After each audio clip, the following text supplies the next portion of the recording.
Let's bake some of my favorite lemon sourdough muffins and chat about how thankful I am that seasons come and go. I'm 9 months postpartum, and I feel like I'm finally getting out of a really dark season, and I'm just thankful that there's hope and that there's a light at the end of the tunnel. I suffered pretty badly this time around with postpartum depression, and it was so hard feeling like a complete stranger in my body, but also my mind.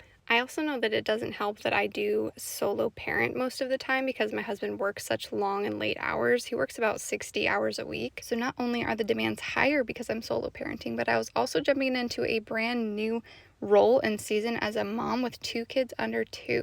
That was a lot more work than I ever anticipated. And I know you hear it all the time that it takes a village to raise a child. I really believe that now because I didn't have a village and I literally felt like I was crumbling under the pressure every single day. I also have very high standards for myself, and I know that I can get really hard on myself for not being better or doing more.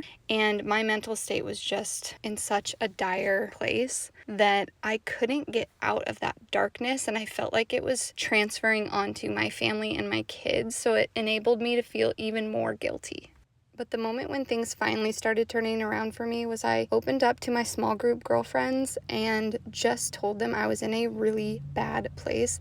I don't think I had been honest about that with anyone else other than my husband. And the Lord seriously used each and every one of these women to speak such life and truth and love into me. It lifted my spirits more than anything else I had ever done up to that point. So if you are also going through a season of depression or loneliness, please reach out. The enemy wants you to think you are the only person in the world suffering from this. And I was convinced for so long that my thoughts were so dark and so shameful that if I ever said them out loud, everyone would think I was a horrible person and I was a horrible mom because truthfully, that's how I saw myself. But the main thing I learned was thoughts are just thoughts and you can't control every thought that comes into your mind. I now know that not every thought I have defines me as a person, and thank the Lord for that. So thankful that season has come to an end.